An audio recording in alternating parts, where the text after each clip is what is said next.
All right. Hello, everyone. Good evening. Can you hear me well? Yes? Great. No, bit louder. No? Like he needs a bit louder, I think. Okay. Well, welcome to this third and final talk in the series Dancing Dialogues. Um, if you were at one of the previous talks, welcome back. It's nice to have you here again. And if this is the first talk you're coming to, well, we are very happy to have you here.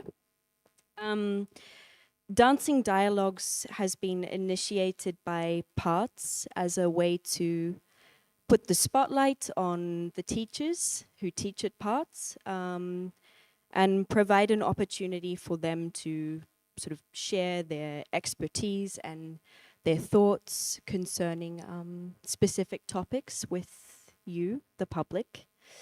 So here today we have Joanne Saunière. Should This is I Joanne. talk? Yeah, hi. And Clinton Stringer and Diane Madden. Today's talk is about the transmission of repertory, which is something that these three people have vast experience with, both as performers, so dancing repertory, learning repertory, but also as transmitters, so as rehearsal directors and teachers. So yeah, we're very lucky to have them here with us. My name is Tessa, Tessa Hall. I was a student at P.A.R.T.S quite some years ago now, which means I have experience learning repertory in school. I also did a little bit of repertory with Rosas, and currently I'm working as a researcher at STUK. And in STUK, well, STUK is part of a consortium called Dance Map, which is it's a European consortium that's working on research and promotion of European contemporary dance heritage. So in that setting, I'm quite busy with researching the transmission of repertory, which means that, yeah, I'm just really happy to be here today to open up this conversation with the public and maybe pop some critical questions out there. So I will let these three introduce themselves to you. But just before that, I thought that maybe it's a good idea to just provide a small definition of what we mean when we say repertoire or repertory. So I would say that we're talking about works of dance, pieces that have been decided some way, somehow, to be sustained through time, some way, somehow. And I think that those words, some way, somehow, are really important to emphasize because I think there are many reasons to decide to continue a piece through time.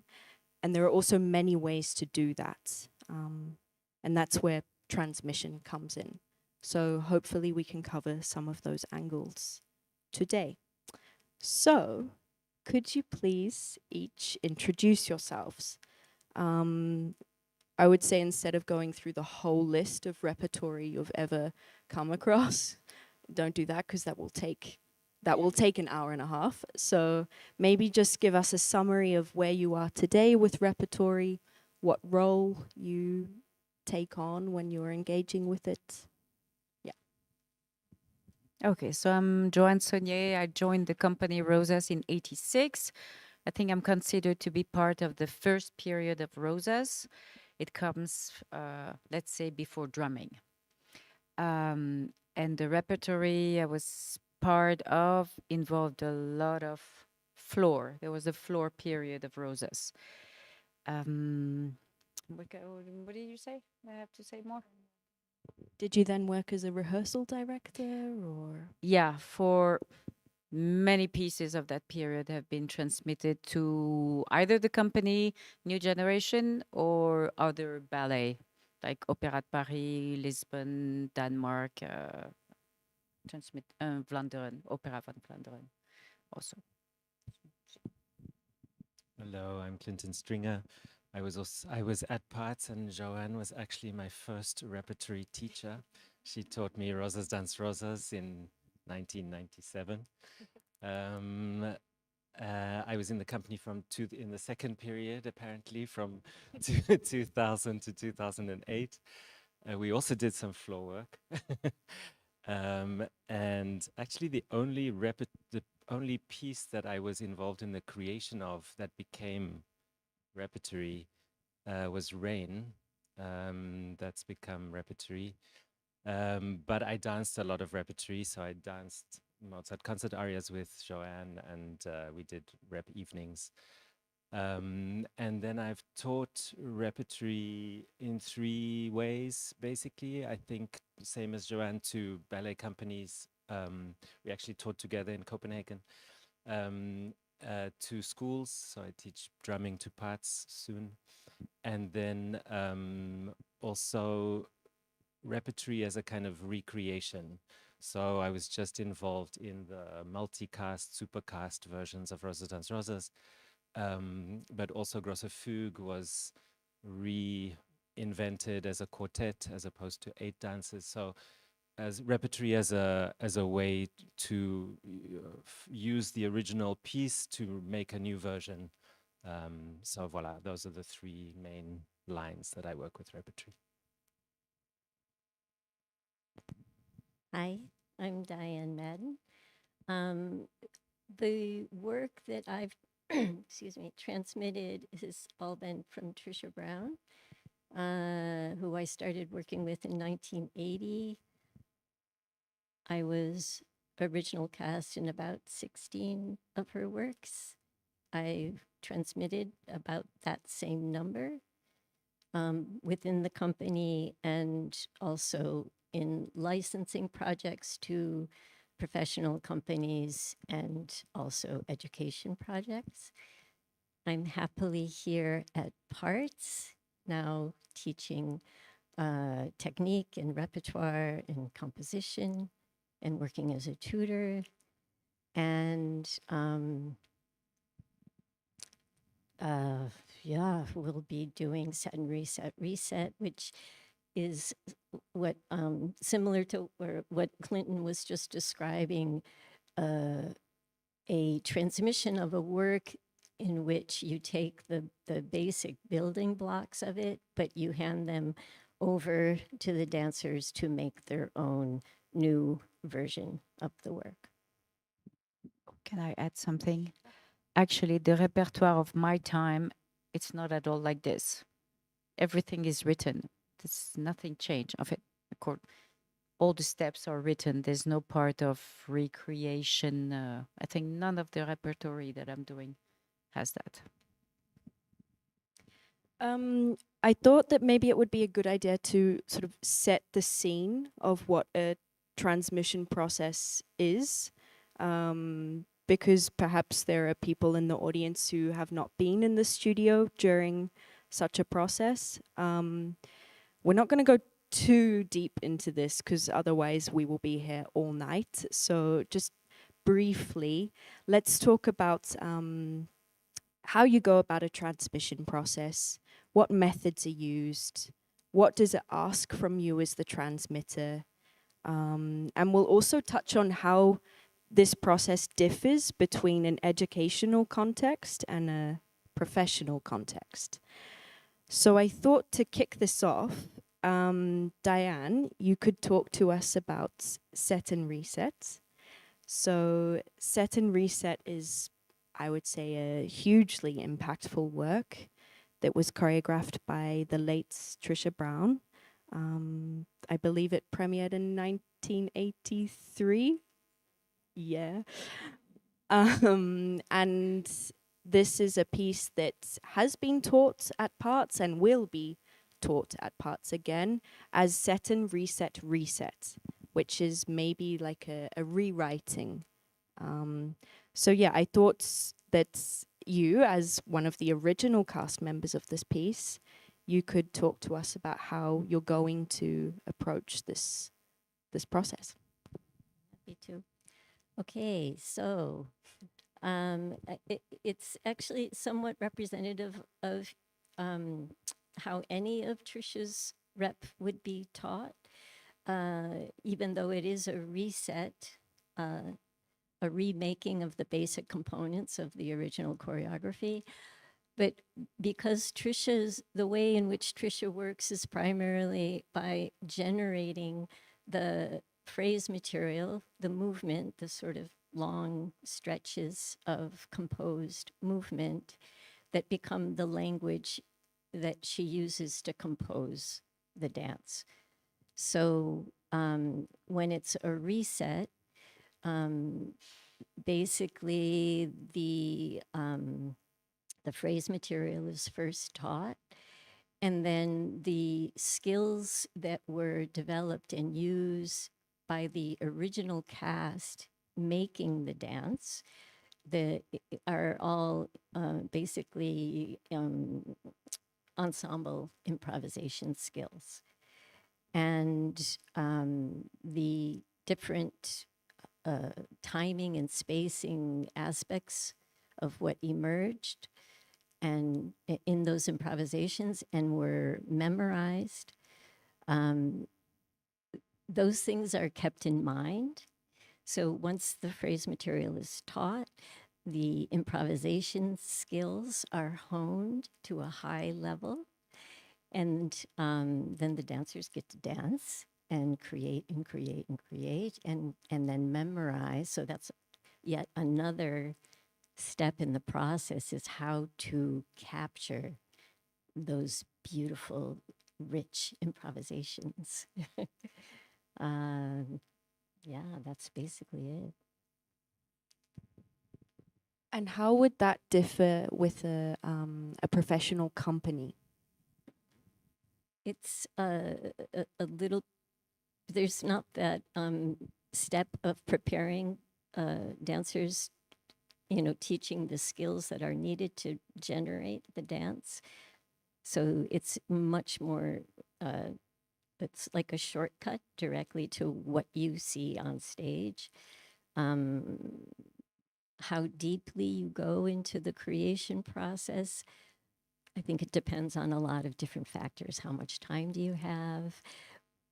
Who are the people you're working with? What's going to help them connect to the movement that you're teaching them?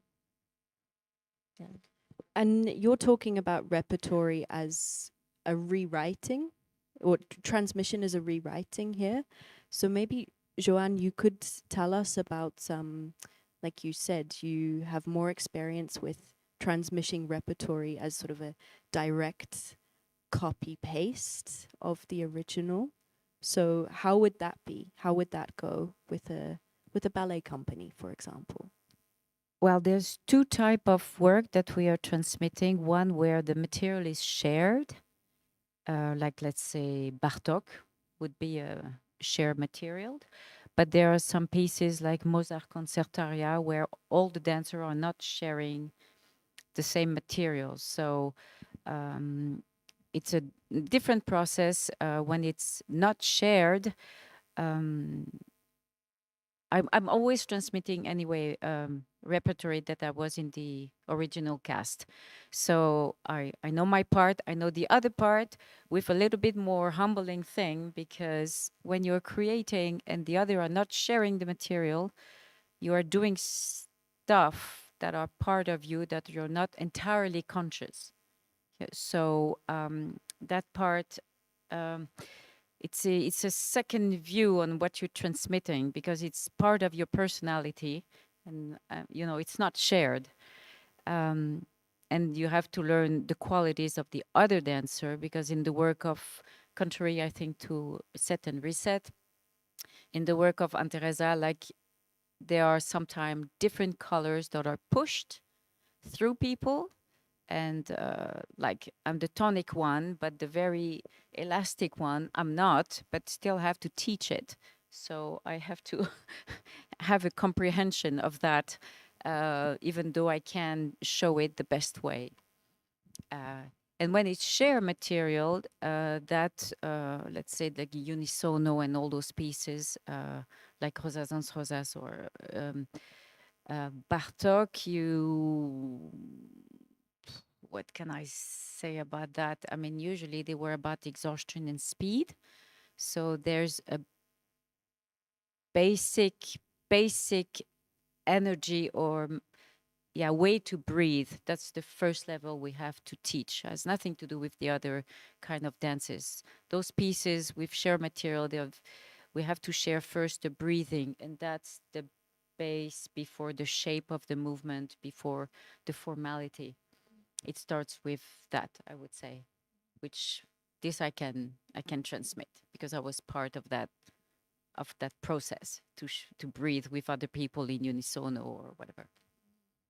And I'm wondering how it feels. So, I mean, a piece is not born repertory. It's a new creation, so-called new creation, and somewhere along the way, a decision is made to continue this piece, and often it's with a new cast that the piece is considered repertory.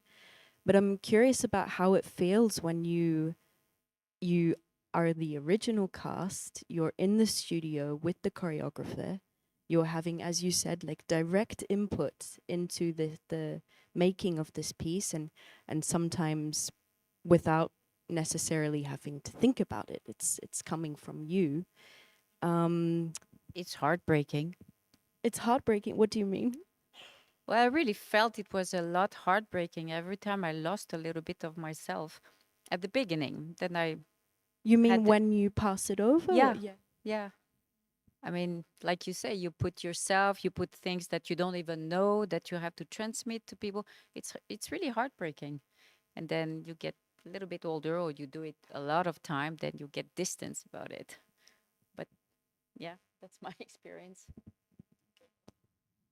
Yeah, I mean, I have it only with Rain, that I taught to the Paris Opera, and the OBV just did it, and I taught it also to Rosas, who did it. And there's a because you're transmitting. There were 4 of us teaching 10 roles in Rain, so you're teaching more than just your role. But somehow, because it was your role, you very your eye is always drawn to that role. I mean, it's a little bit like Fumio with Rosas Dance Rosas. You know, you're watching what you made. So of course, it's very hard to divide your attention, but you force yourself to look at other people so that you share some feedback. And the only time that I actually felt like I could watch the piece was the last time that OBV did it. I think because I didn't really like the guy who was dancing my role. I thought, I thought that he didn't do it very well, so I could just ignore him completely and watch the piece. And so I was actually very moved by, because I mean, people talk about Rain, but I've never really experienced the piece from the outside. I remember once I was injured and I watched the piece and I could only watch the whole that was me on stage, you know, that I wasn't there. So yeah, you with I think with repetition of doing it, you get some distance and you can then appreciate the composition of the piece more. And but I think it's also about transmission, the act of teaching. As Joanne says, it's something that you don't even know about what the movement is when you're doing it, when you made it. But when you have to teach it to someone, then you realize, okay, this is not this is a second degree that I have to understand firstly for myself, and then how I can make someone else understand that. So there's this. They say that you know something better by teaching it. So I think that really is true in repertory. And on that, I mean, I think there's a lot to be said about how the rehearsal director, who is having to articulate the writing of the piece that perhaps didn't need to be articulated with the original cast. Yeah, I think there's maybe stuff to think in there about authorship. Maybe that's a strong word here because the piece still has an author, but there's almost like this secondary level of authorship going on, in the sense that you, as the rehearsal director, all of a sudden have some sort of responsibility to how this piece continues. Is that something you've ever thought about? Um, Well, like I've been, let's take, for instance, unisono piece like Bartok.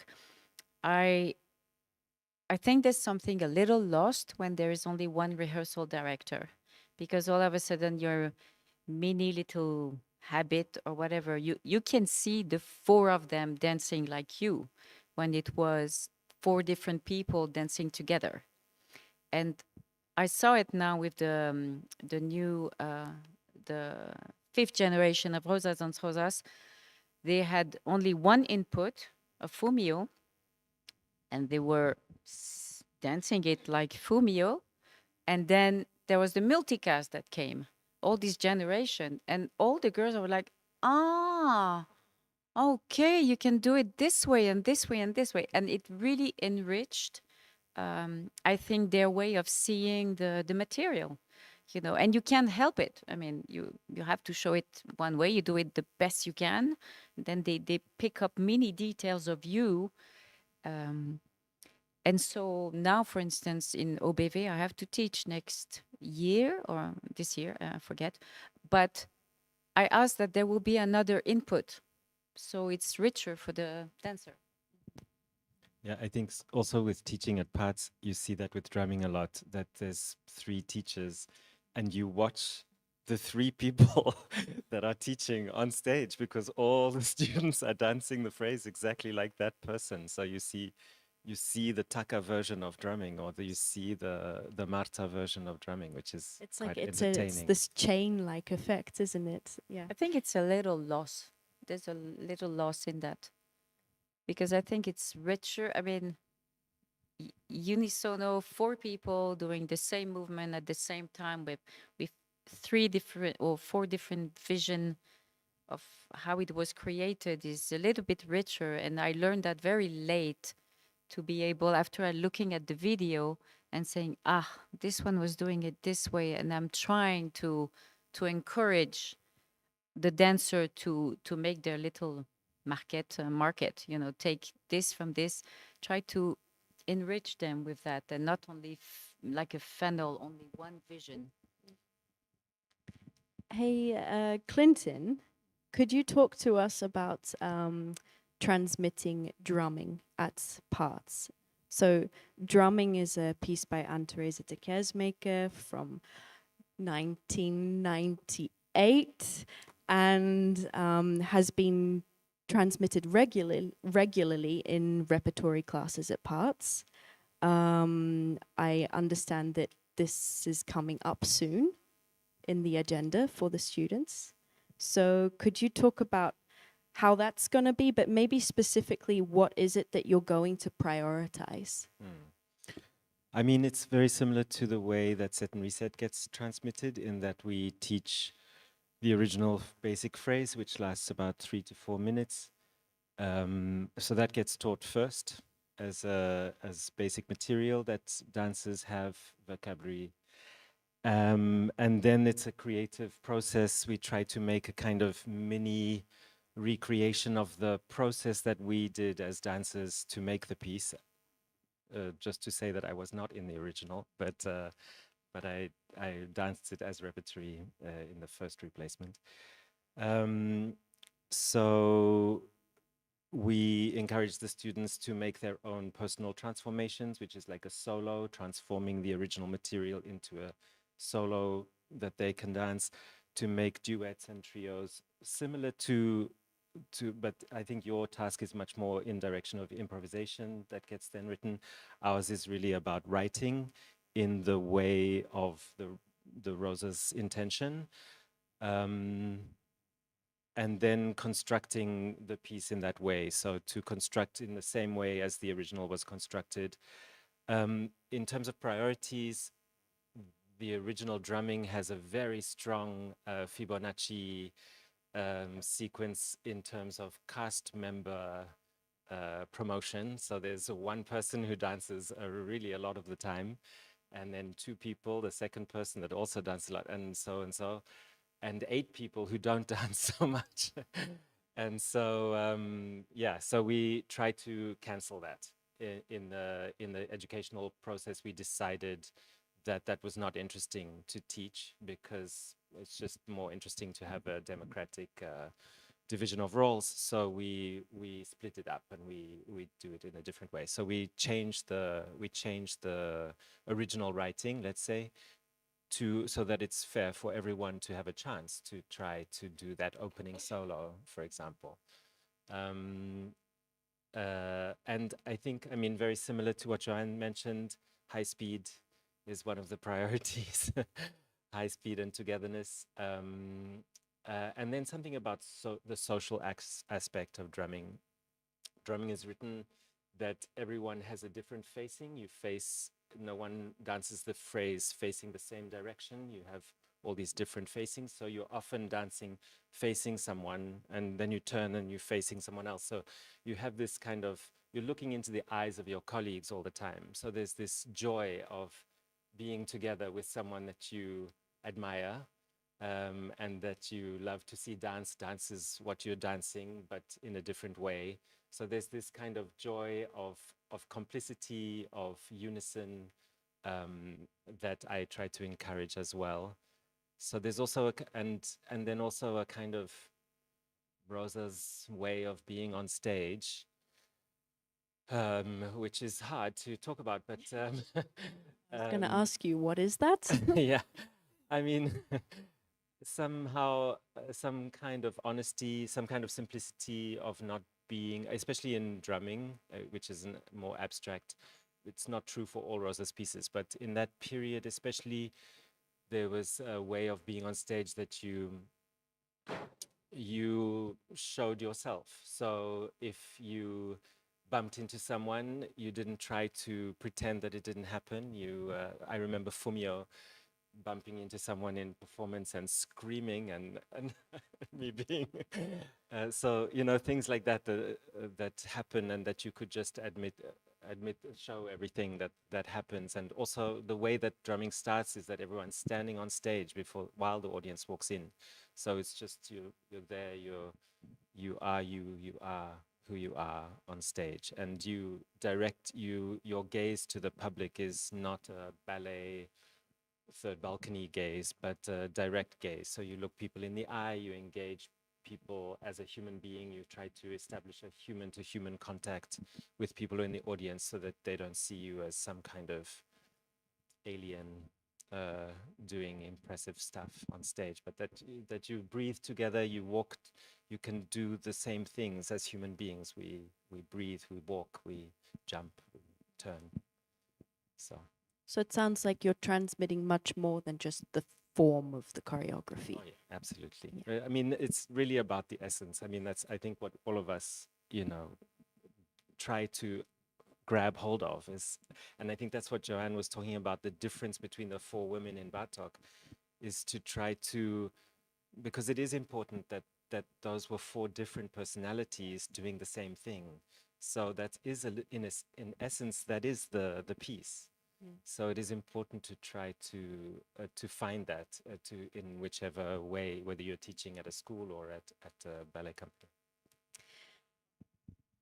I want to come back to the place of repertory and education, but before we get there, I wanted to talk a little bit about tools. So, I mean, dance is inherently a live and ephemeral action.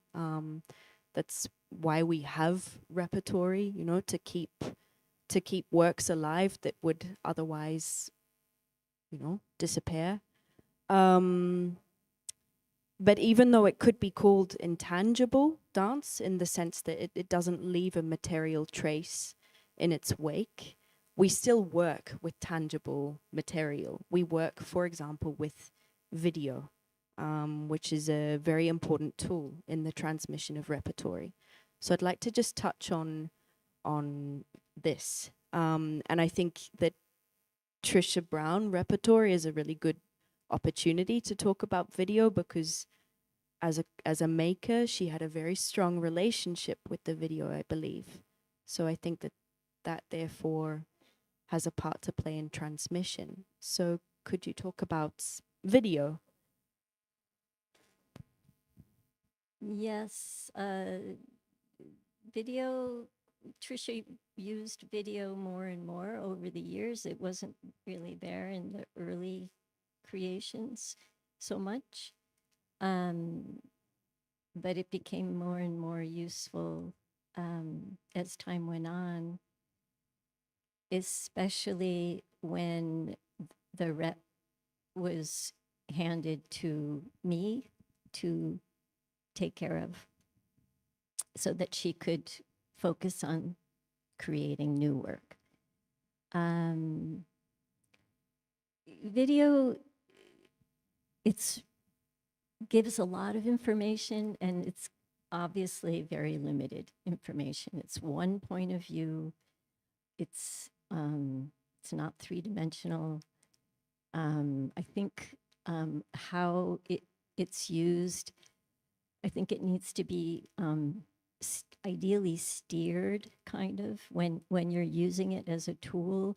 You're clear on what you're looking for in the video, and you're sort of guiding people who are using it. This is why you need to sort of say, this is why we're using this. This is what we're looking for, because you don't know what people are going to see and how they are going to take it and put it into the dance.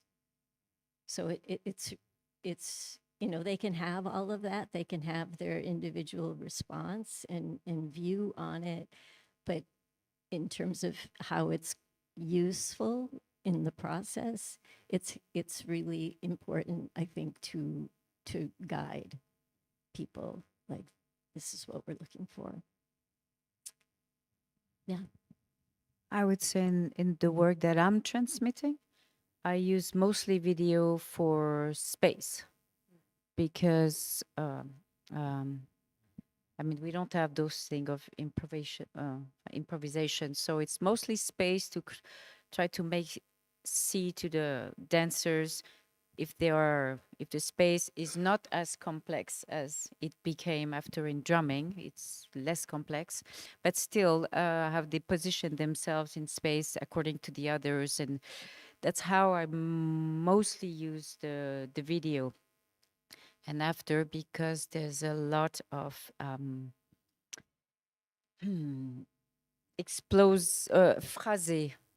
phrasing.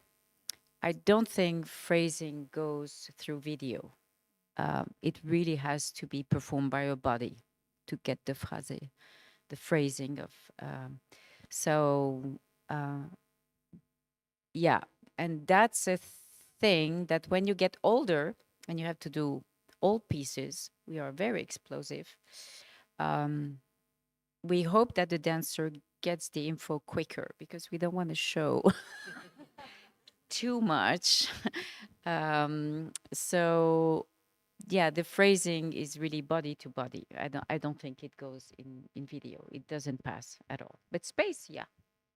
But I also remember, if I go back in time to when I was learning Trisha Brown repertoire in parts, and I remember we were with Kathleen Fisher, and I remember we had the opportunity to see video footage of the generation of the movement in the first place, which is something that there is a huge archive with for the Trisha Brown Company.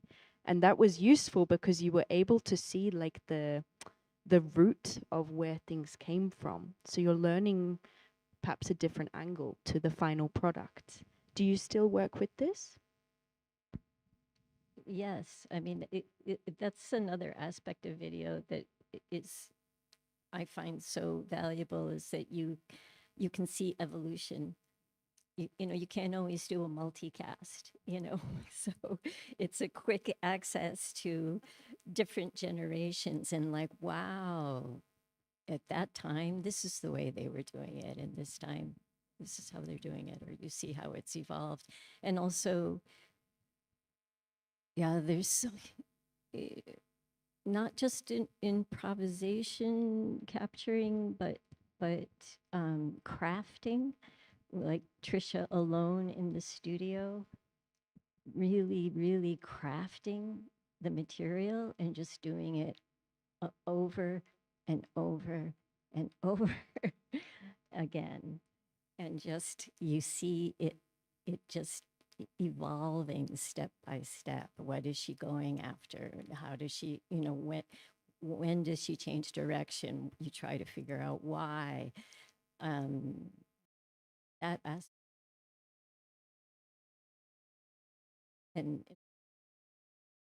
and then there's also this these wonderful surprises where there's I've had the experience where I've um, was original cast of a dance, and I taught the dance, and video that wasn't accessible becomes accessible because it's an ongoing process of putting together an archive and looking at video of the phrase material that Trisha taught me maybe 30 years earlier that I did and taught and not recognizing it.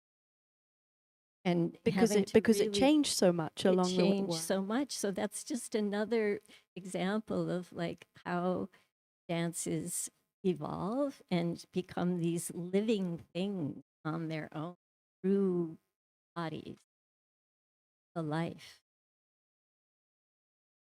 Um, Yeah, I think this comes to a kind of contradiction within repertoire, which is like repertoire is something as a kind of fixed thing, but it not, and it never will be. And every single time it's performed, it changes small amount, and depends on who's dancing, who's injured, um, what the circumstance is. So there's this fundamental contradiction in the concept of repertory that is interesting and has a kind of friction that you're constantly battling, dealing with, trying to the essence, but somehow let it live at the same time, because if it doesn't live, it doesn't exist. I mean, Or sometime come back. I can talk about the last version of Rosas and Rosas. I was to teach at the audition, and Teresa kept on saying I was showing it wrong because I learned it this way, and it had changed a lot. And now the fifth generation is back to how it was created. So I had to relearn. But also, I was saying during the talk we had with Stephen at the introduction, some movement, let's say the C of the chair, through the years, the 40 years, had become more and more sensual, let's say.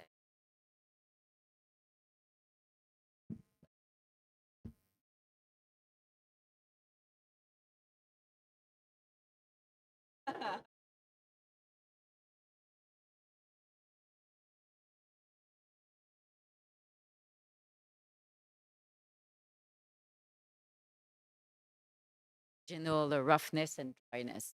But at one point, it was really emphasized to.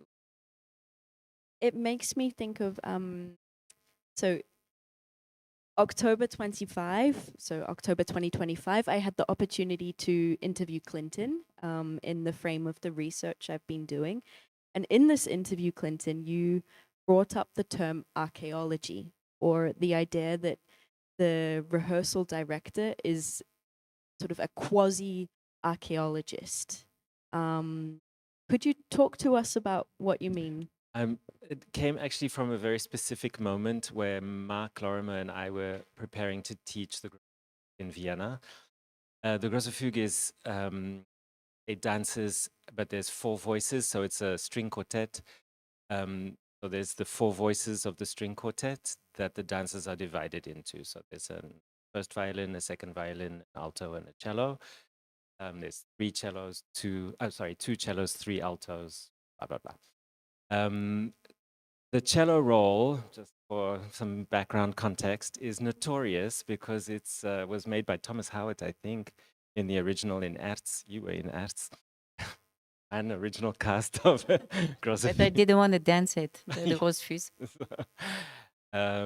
And so he made his choices, Thomas Howard's choices when he was making the role of the cello were always kind of against what the others were doing. So he was doing the retrograde when the others were doing forward, and he was going backwards when others were going forward, and he would make these kinds of choices.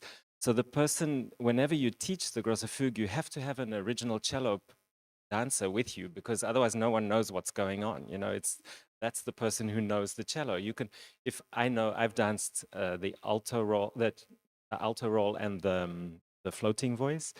So I know those two, but I can easily learn the first and second violin because they deal with the same material that I dance as the alto. Anyway, I was in the studio with Mark, who is a cello, and we were watching video, and he was saying, "Yeah, I always did it this way, and I didn't really know where it came from because I was like, it looks completely different to anything else we're doing." And then we discovered that it was actually a real retrograde, or it was supposed to be a real retrograde of what the others were doing. But it had somehow morphed into this other thing that didn't look like the retrograde. So we took a decision to kind of excavate and find out what the real retrograde would look like. And then maybe we could inform ourselves or decide to use that as a way to teach that role. So that's what I mean by archaeology. I think it's also, I mean, what Joanne was saying about Rosas Dance Rosas, there's so many versions, there've been so many casts, and each cast does the show 100 times at least. So they own the piece after a while. They become the piece. So they live it, they do it differently. And so, yeah, the rehearsal director can try to bring them back from journeys they're taking into the material, try to bring it to some kind of original, but it's still in their bodies, and they are the piece at that moment. So yeah, you have all these videos as a rehearsal director. I don't know if I'm sure you all, we go into the studio with at least 3, sometimes 4 videos to use as references, because they're not the same. So we make decisions. We're going to take this from there and this from there. That person was probably injured, so we're not going to take that. You know, so we use all the information we can. Digging through all of these layers of repetition of a piece through time to make decisions actually about which one are we going to work with. Yeah. And I think also it's also important to say that all of us and all rehearsal directors are dance nerds, and we nothing more pleasant than looking at material and deciding this one, that one, what is beautiful, what is why, you know, that's the pleasure we get is from that precision and that yeah. But I have to say, we come with a lot of versions, but it's always nice to have a person of the original cast that can testify in which context it was created. And the context is not always in words. I mean, it's retrospectively think about, yeah. I would give another example of Bartok again. It's a very hard piece. And I think we were infused a little bit by the rock and roll and music scene that was in Belgium at that time. Little Arnaud, rough like this. And it infused our head without us being really conscious of it. And so it manifests after in you're gonna die to go to that cue on that moment. But some generation are like, okay, chill, you know, and you're like, no, not chill. And then we don't understand why this person can take it chill, you know, because it's death or die, or I don't know, fight for it. And this context, I think, for me, is the hardest part to transmit, because there's the formality, there's the phrasing, the music, and then that little, I don't know how to say it, but invisible layer that was infusing the piece. And we were not conscious at the time, but then you say, what is missing in that new generation? What is missing? Or the face. There's some generation where expression was hip, and all of a sudden, poker face is hip. And then, if you want to go back to original, you have to what it was, whether it's hip or not?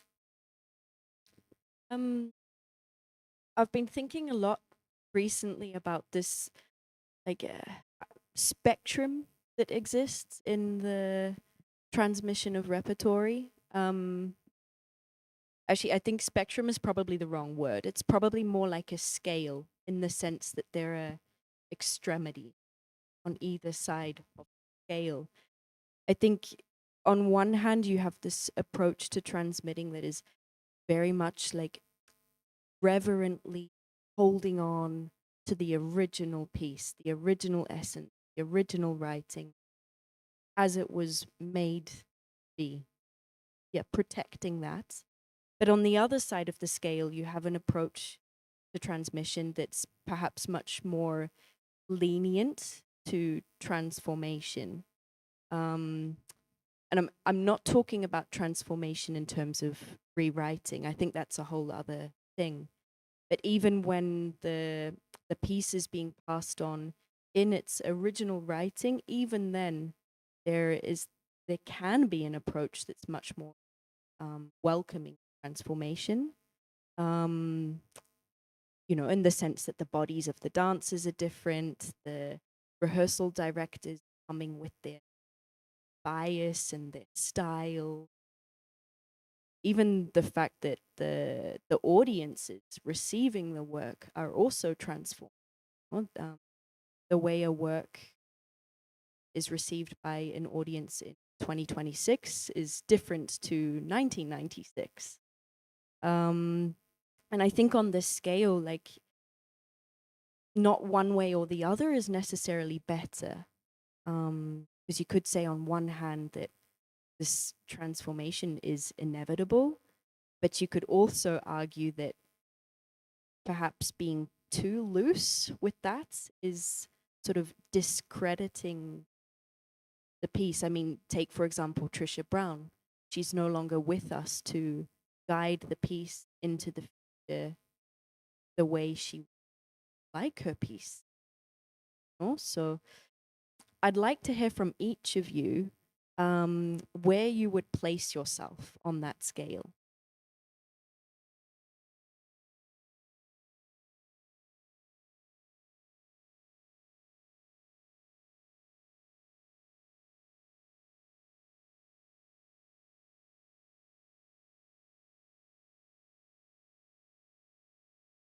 And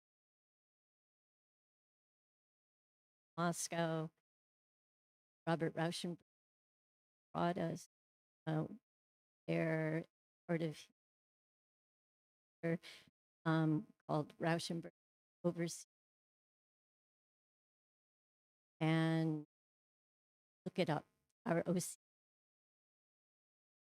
project years, and we were doing glacial deep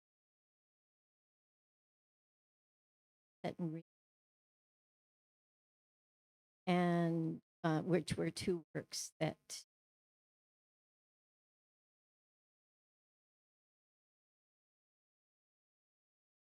it was a late night, lots of vodka, trying to keep up with Bob. And he turns to me and he says, "Di, you killed." And I had been, had transmitted it. And that was like 5 years into me being rehearsal director. So it was one of my transmissions. And the beauty of Bob is that he had absolutely zero editing capability. And it was very exciting and terrifying around force. So the whole discussion evolved. And basically, it was to the point where it was dead. That was the message. And it was like a slap in the face that I don't think I would have ever. Trisha was fine with what I was doing. She wanted to be free to create. So I don't know if I would have ever figured it out. And it's been basic. I'm still in one continuous figuring it out. You know, how do I hold on and work in my, and it makes me think of Willem de Kooning says, I have to change. I have to change who I am. And it's just inherent in the living.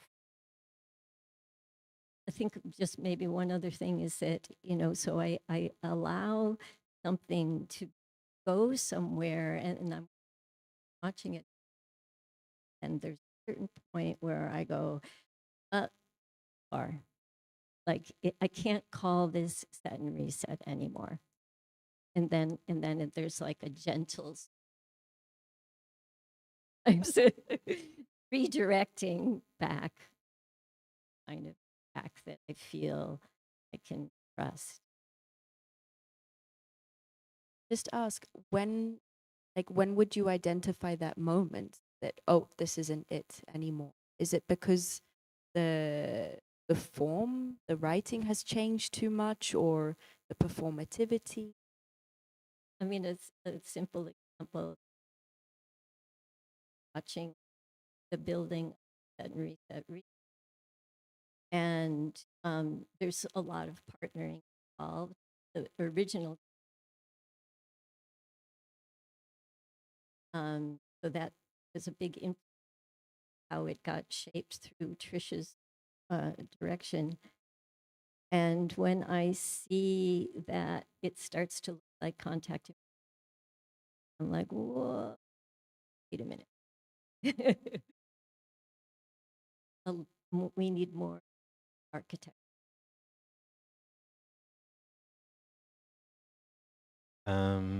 So my story will be around Grossefuge again, from two different points of view. So the first one was me dancing it. I was in the company and dancing the alto role, which is three guys who dance the same with one unit, and it's quite a difficult piece to dance. And there's a very famous section halfway through called "The Babies."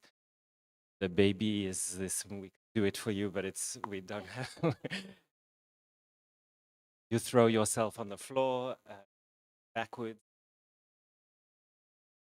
away from your baby, I guess. um, but it's very violent, and in the alto role especially, you do it, I don't know, all the time. You do it the whole music of the babies. Everyone else takes a break and you just keep going. And I was doing it next to Igor Shishko, who is a tall Belarusian, who is pretty wild rock and roll dancer. And you know, there's a bit of one-upmanship in a unisono voice, and so he was doing full Russian drama next to me. I thought, okay, I'm gonna get in on this story and enjoy myself. And so I started doing what he was doing, and we had a lot of fun. Also helped to do the section. But as time went on, we completely transformed this movement, and instead of being low to the ground and being more glorious, the public. And I remember the rehearsal director of the time coming to me and saying, "This is not what the baby should look like." Also, because in the other role I danced, I do that thing alone, you know, in a solo, which is the end of the piece, and so you feel, you know, you feel freedom, license to bring some drama. So I had to tone that down. So that was interesting for me as an interpreter to know when you've gone too far from the original, living the piece, through enjoying the piece.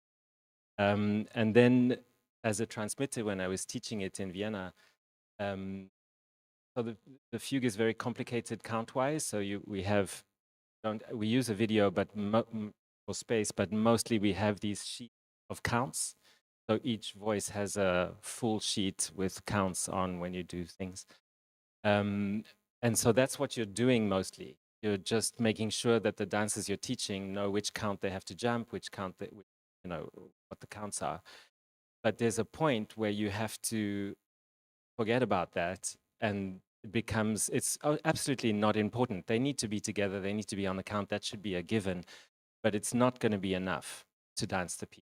It won't be the piece. If they dance, it's like you say about killing the piece. It can be perfect, but it can also not completely not be the thing. So there's a point where you have to encourage the dancers to trust that they know the counts and let them go in a extent and find the rock and roll quality that you need to dance the material. You need to exhaust yourself. You need to throw yourself on the ground over and over again. It has to be on the right count, but you still have to do it in full commitment. So I would rather that it was done on the wrong count, but with the energy that it needs perfectly. So yeah, it's, for me, I would lean more towards the transformative side of the spectrum, let's say, but I do appreciate, of course, the balance, the thing looking at that I will play. Yeah, I haven't been part of pieces with counts, so it was all based on and and dancing together. There's one part where really dancing together. I mean, when you start to teach it, you say you look at the other person, and usually look at the other person, you start to smile. And when it's only about smiling, that's way too far. Like it's unbearable. Like everybody,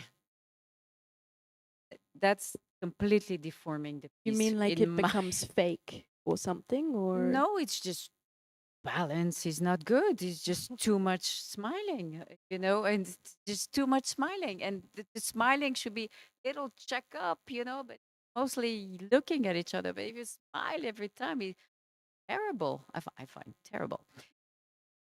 That's one limit not to pass. And the other place where I would believe that I would push the person, of course, with the steps, is like if the person is start to get the piece when they're wrong, they can respond to it in the spirit of the. Then you say, "Oh, I've reached a level in the." No, they go completely in another style or goofy way that really clash with the piece. Still not there. But if you see that the person respond to it in the way that we could have created it, so there's a larger spectrum of movement than the movement that we have fixed. There could have been several others. I think if person at level.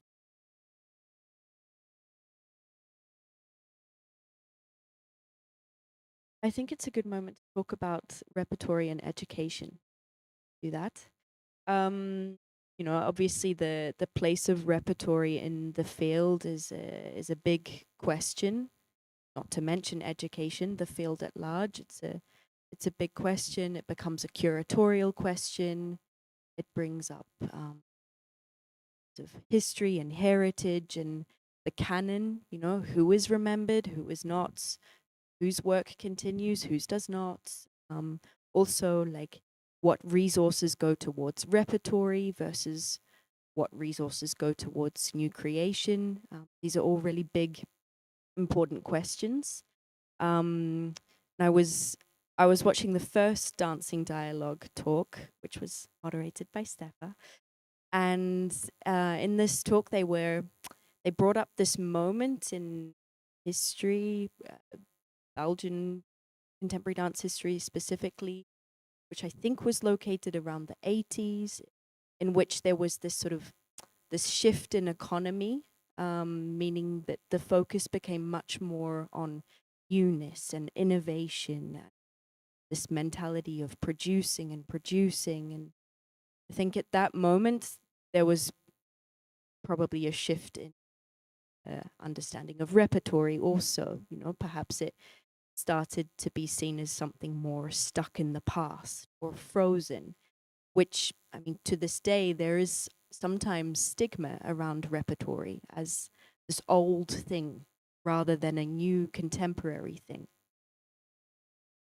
But we learn through, well, like any craft, you learn through exemplification, right? Like a pianist will learn to play the piano by picking up a score from Bach or someone. Yeah, that's repertory is also how we learn. And then I think it's interesting at a school like P.A.R.T.S because the school is invested in educating versatile, well-rounded artists who can be whoever they want to be. You know, if they want to be choreographers, there is a pocket of the curriculum that supports this. Want to be repertory dancers, there's a pocket of curriculum that supports that. But the problem is that you end up with a cohort of students that's very mixed, right? Like mixed affinities. So I'm just wondering how, as repertory teachers, you deal with that mix of students. You know, how do you deal with students who are perhaps a bit more resistant towards repertory, ones who just want to be making new work, not doing old work? Yeah, I guess ultimately my question is like, what do you think that students can get out of learning repertory?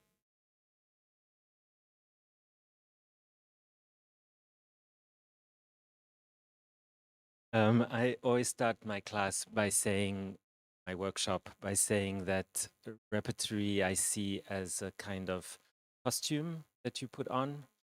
So it's a costume that maybe you choose and maybe doesn't fit you. But you try it on and you see how your body response works within that frame.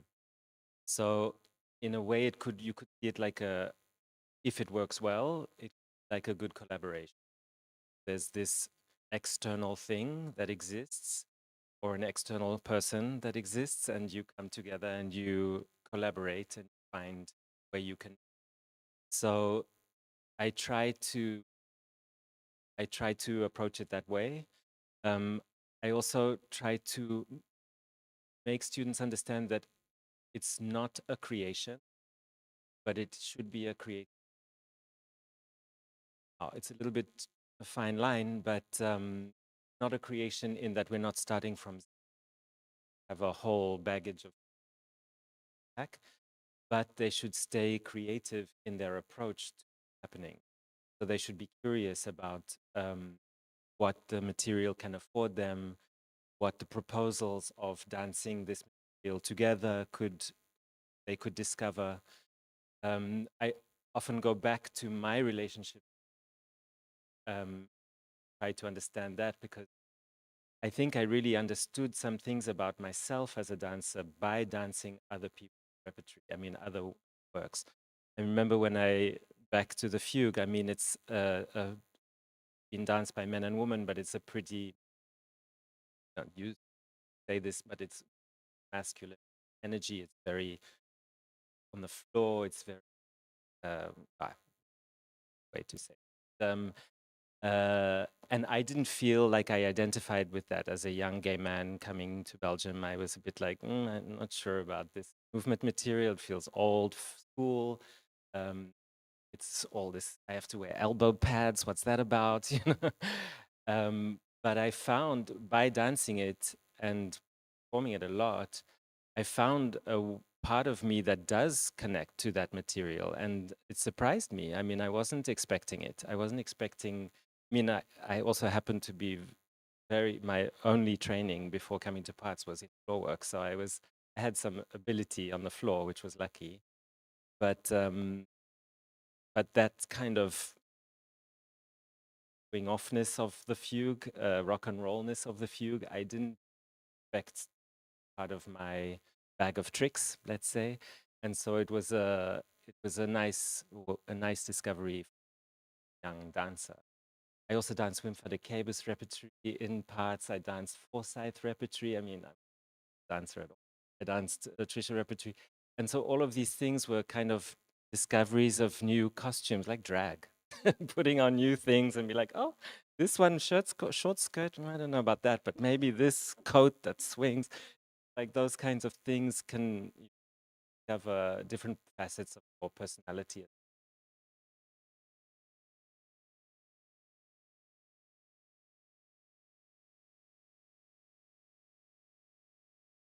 It's holds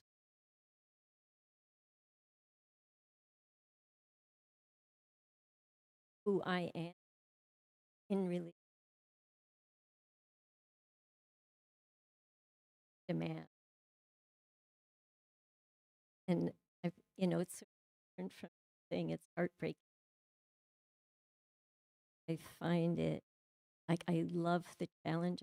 Like, how do I tap in what this so that an own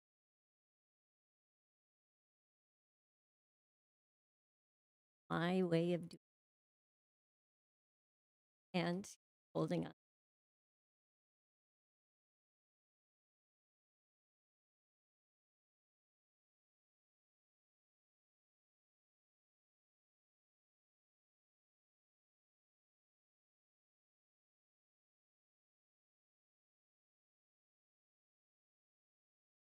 Structure.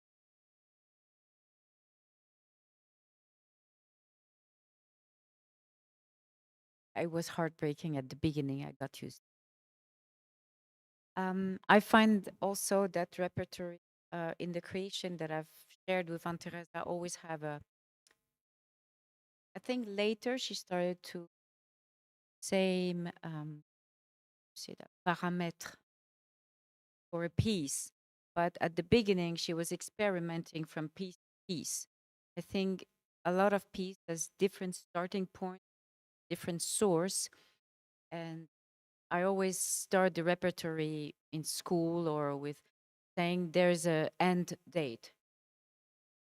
Go along, full in it, what you can of yourself, because very young when I get in Rosas, I didn't know what I was capable to do. But if you throw yourself into it and you raise the whole thing, and then there's an end date, you throw it all, and have learned something about yourself. And I find also that it's because it's repertory, it's old, so definitely young, older than the people learning it. So there's something about history to learn, a different way to see movement, or yeah, it's history anyway. Maybe on that, in a transmission process to students, but I think maybe also for the way repertory is received by the public. Do you think it's important that the students or the public are aware of the historical context that the piece comes from? Do you think that's necessary? you know, Beyond dance, a lot of work that evolved over time. So did this arrive? And then the, the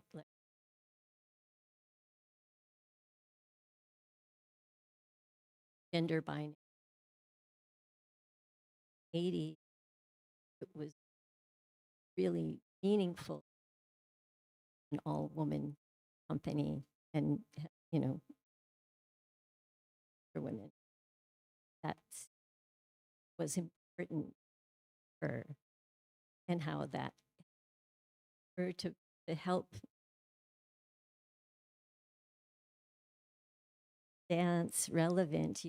You have to put it in another context to bring it in. What was happening when it was made, and how to make it I guess it's a matter of respect. Where did this come from? Why is it that way? And then you can you need to put it relevant, present.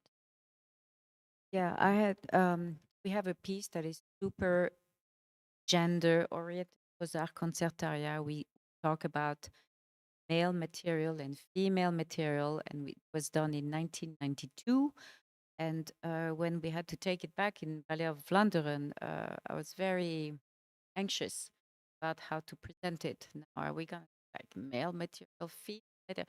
But it is the way it is. There's material that is not shared, that are done only by women. So there was a talk with Teresa to say, have now men doing the female material. And basically what she said, and she said, we're going to start the way it is.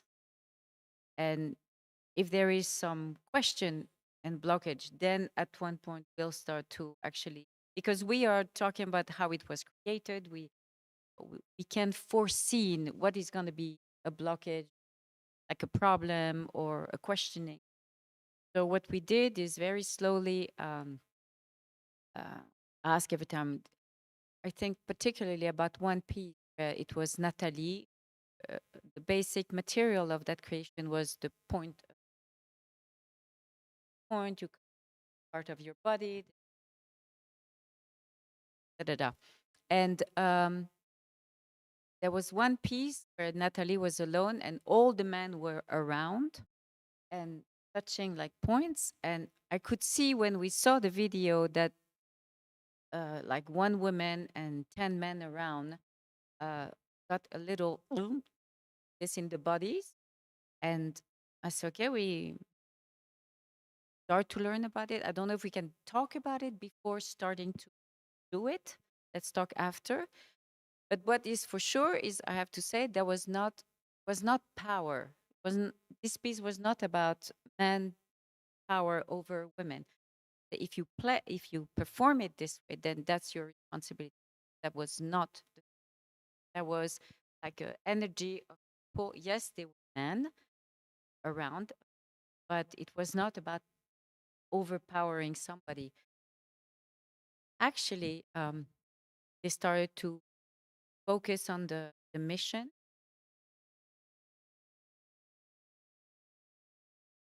And then we didn't talk about it eventually. It just went. He did it. And we did because we focused really on the mission of it. I mean, how it was even created. And I thought it was very interesting. And to say that piece came very cautiously. Are we gonna have like questioning, a lot of bullshit? Ah no. We didn't change one movement. Not one. Crazy. But on the other hand, I mean, um, I think that there is a lot to be said about this notion of repertory as rewriting or reviving, reconstructing. You could even say recycling. I think that this festival, the Van Volksem Festival, is a great example of that. You know, all these different approaches to Rosas Dance Rosas, and how can we change this object into something else? How can we bring it into the future? P.A.R.T.S is also great at that. Set and reset. So the drumming example of drumming XXL, which I will ask you about. But yeah, I think there's this idea of perhaps pushing the boundaries of what constitutes repertory is an interesting one. But it seems to be able to happen with the blessing of the choreographer. I think if somebody would have created the drumming without Teresa at the back, I don't know how it would have been I don't know. Could you tell us about that? It was a project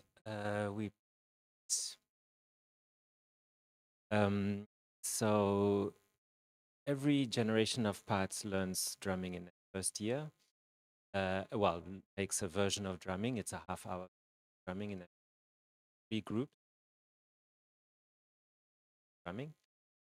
And then there was this big project, dances from Tab and the dances from Paris.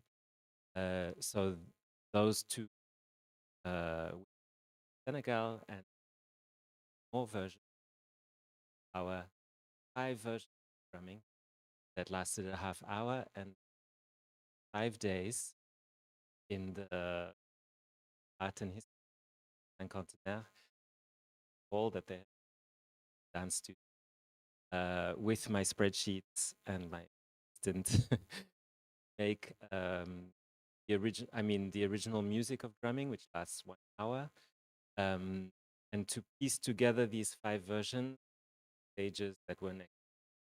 So stages, 5 groups, they're the 2 bases, parts of their short half-hour piece, and sometimes all together.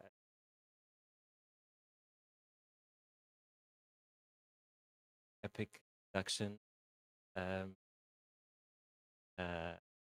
become big assistant with Broadway.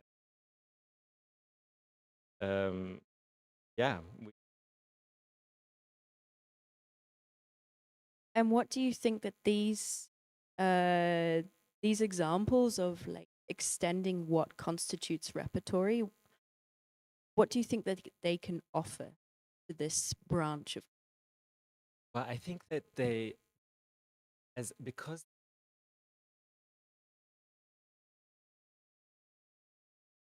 so for a public, when you go and see drumming as extra large, or even a arts performance of drumming, there's somehow an enrichment. No, you're not going to watch the drumming, and so if you allow it, you're surprised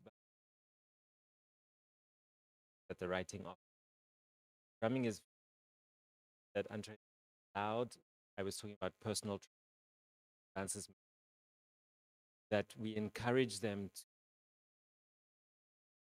try to morph their own personal dancing with the phrase. So if someone has Elaji, who is here, he was in our work together in Senegal. And so we worked together on how he could include his baggage of African dance that he has, and how that could together with the drumming phrase and make a new hybrid. There are many people who come, parts who have a b-boy background, and encourage them to find ways that they can dance drumming. So it has there's still parts of drumming that are original when you watch the thing, but there are also these little surprises that are like, oh, that could also be, if that person had been in 1998 in the original cast, maybe this would have been part of drumming. But now it's, so let's see what narration has to offer. I'm just looking at the time. It's the moment to ask if anyone in the audience has any question.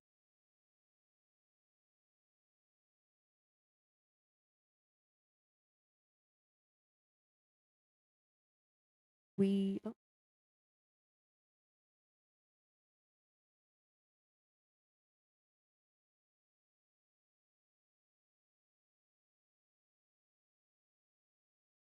or for you mentioned the video and how Trisha used it. I thought of Stephen Paxton because his contact improvisation, the original dancing was quite fast, and then they would watch it and slow it down, and that's how contact kind of evolved. So I was just wondering, when embracing a new technology, what was the spirit in a way, like what you were saying, like what was the spirit of you welcoming it? Was there anything like, oh, that's not what dancing is about, or was it like welcome, like how did she welcome it? Because you said that it became more and more part of her, and it was a new technology then.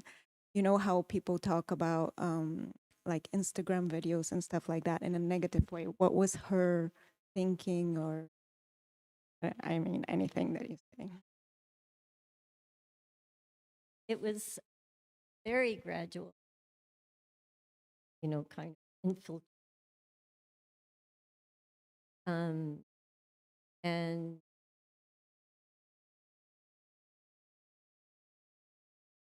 I mean, honestly,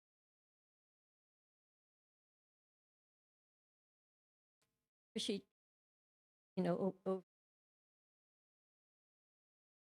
less. So it was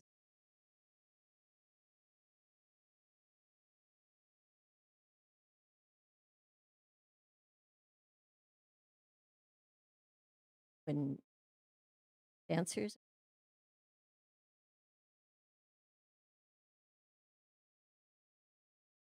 uh, it was just, it was a very, very gradual. And then it did definitely get to a point, not at all with Trisha, but when she wasn't in the studio working on rep, which she wasn't for many, many years. It was used to. So yeah, sometimes it was too heavily used, and the dancers tired of looking at a monitor. So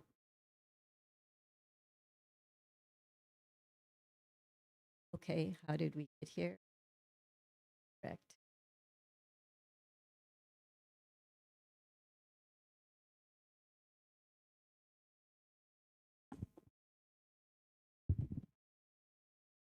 I wonder what is your opinion on how far repertoire can last? Like, do you think that when there is no original cast alive, this has to go on or not? It can, and well, I would like to know if you can. Oh, I'm not talking for Teresa, I'm talking only for myself. No, I have my doubts because things can slide so much, and not sure it. I'm not sure. I'm not sure. I mean, I think of ballet. Still see those ballets somehow. They probably don't look at all like they used to, but they still exist, and those stories are still told. I mean, stories, um, and somehow, in a way, like every time I see a version of the Sakadut of Nijinsky's original, I'm so curious to look at it because I know Boris did one, and I just want to see like a little glimpse into what it could have been like back, 100 years ago. So I think it's not the same. It's not going to be the same but I mean, I'm curious about. I mean, I think also in a recreation sense, Fabian project around Mary Wigman, which I thought was fascinating as well as an idea. And so, yeah, I think. But perhaps that's also a point. Like maybe, or I add a question, elaborate more. Perhaps then there is no rehearsal director anymore, and then it's somebody who actually goes to the archive, and it gets more the archaeological part, like full on, like I do, no, like that they do their own research, and there is not this thing of it was this way, it was that has to stop. Then certain, perhaps.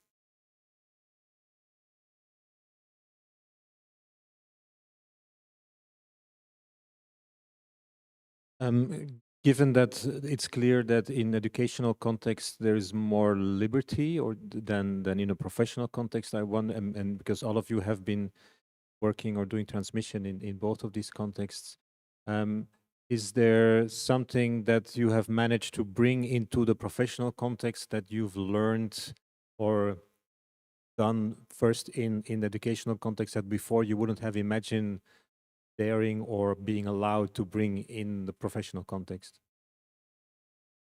For me, yes, it's true that I feel more free with the students, and it took me time to understand that that freedom would drive me back to what I was looking for. But it's just another door, you know. And instead of going strictly, I don't know, like the direct way from the company, you go in a more opening to the personality of the person, and then slowly, when this person starts to really master the material, then bring that person back to the color you need in the piece. So yes, actually, for me, it was the biggest take, freedom, actually still arrive at the same place instead of being.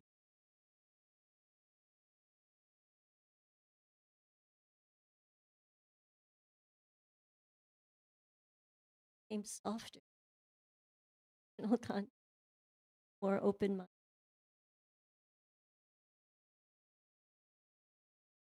I think teaching aloud, because I've taught drumming so many times now over the years, that every time there's 15 people in front of you, and so there's 15 ways to access material, and so you start to learn about the individuality of this, and so that definitely helped me. I remember when we were teaching in Vienna, in Copenhagen, it's a ballet company, and we were teaching Verklärte Nacht, which is strongly narrative. And I went into the studio once. I was alone. You were working with someone else, and I went in to look at a duet. And I remember thinking, but these people are actually much more skilled than I am telling a story, because they are ballet dancers, and that's what they are trained to do. That is their training. And so I tried to look at the duet from a narrative perspective, as opposed to my abstract precision movement analysis I go to, the way I deal with. So I tried to put myself through, coming to your question, through that thing of trying to see the how an individual learns. I tried to find, how could this duet be a story about forest, right? Story of Verklärte Nacht. And how does their movement tell the story? Because it does. Through the course of that duet, the change in the attitude of the dancers. And so how do those movements that were made tell that story, and how can I get them to tell the story? So just a small anecdote, though, to say that I think this individual approach, or this trying to put yourself in the person who's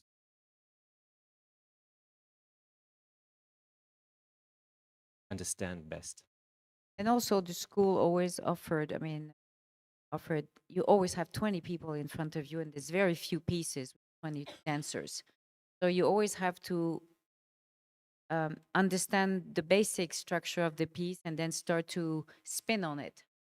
So makes you understand if the piece would have been done with 20, what could have been done. You know, you understand the principle and start to enlarge it. So yeah, I think supercast or the multicast, like Fumio was saying, it's not brag about it, but we've been doing it in for many years. Since the beginning we teach repertoire. We had to deal with 20, done with 4.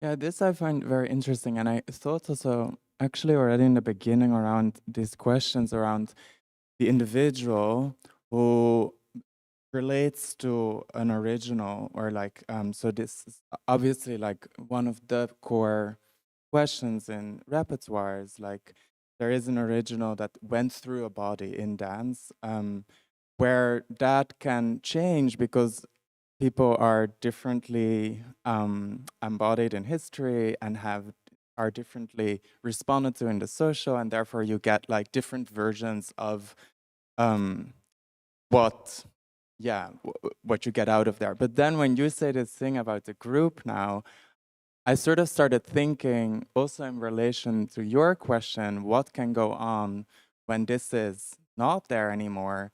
Have you had experiences where you felt that the way you taught the group actually sort of was a new way of looking at this material that wasn't only through like individuals performing it yes or no according to original, but actually that that the group carried something that couldn't be carried, and it was outside of this question around whether or not individual dancing was true to the original. Have a glimpse of it, but then after it's the time you spend on it. Have glimpse and say, be super fast, super. But then the length of time, then after it takes time to bring it back, will bring it to a point that has the impact of how many people it was created at the beginning, I think. But yes, you of it saying do it with 100 people, you know, then you did it, but time to reach the core or whatever the piece bringing world back to enlarge it. think for me that would also be a question of like where actually is the original? Like is it at the moment of the premiere, or is it in the rehearsals of the original cast, or is it only the moment that it's passed on then we have an object? I like I don't know. I Being performed by one cast 100 times. This is also means like the 100th time is different than the first. Like, yeah. Unless there are any more questions, that's probably a good time to finish. Thank you very much, everyone. Thank you, you three.